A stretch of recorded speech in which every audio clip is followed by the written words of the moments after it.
Falcha. Welcome to For the Rest of Us podcast.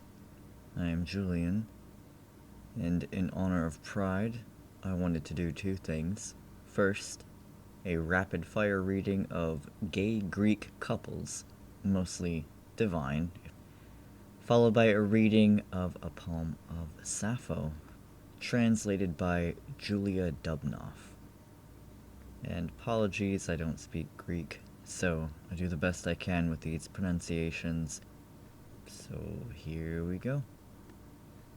We have Zeus and Ganymede, Zeus and Aetos, Zeus and Euphorion, Phaeton and Cygnus.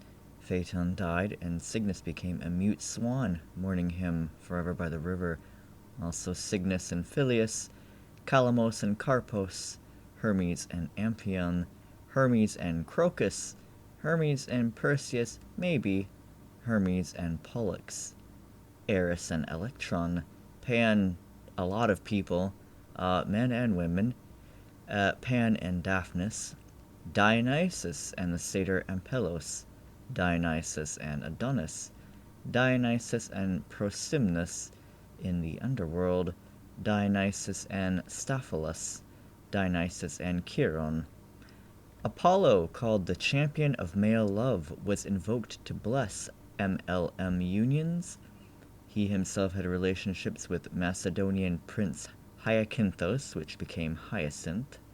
This man was fought over by Apollo and Zephyrus, the west wind, Apollo and Thracian singer Thamyris, Apollo and Admetus, Apollo and Adonis, Apollo and Boreas, Apollo and Branchus, Apollo and Carnus, Apollo and Cyparissus, Apollo and Helenus, Apollo and Hymenaeus, Apollo and Iapis, Narcissus and Amenius, Hypnos and Endymion, Heracles and Hylas, Heracles and Iolus, which if you watched the Heracles show back in the 90s, that may seem a bit strange, or maybe not.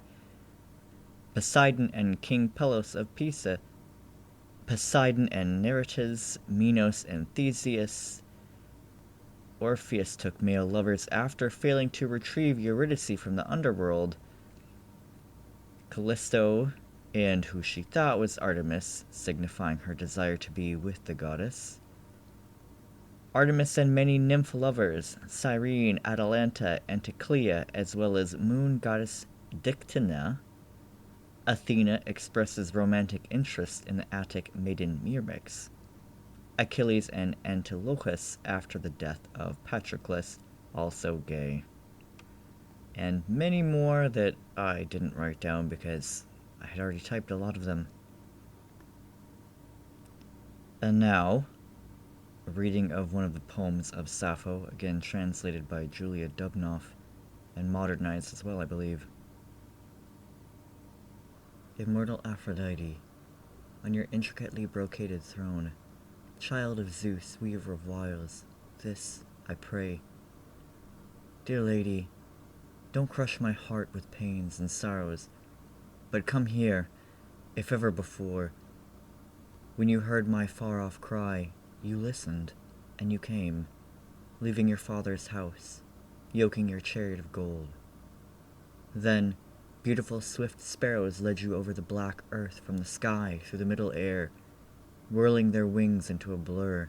Rapidly they came, and you, O blessed goddess, a smile on your immortal face, asked what had happened this time, and why did I call again, and what did I especially desire for myself in my frenzied heart.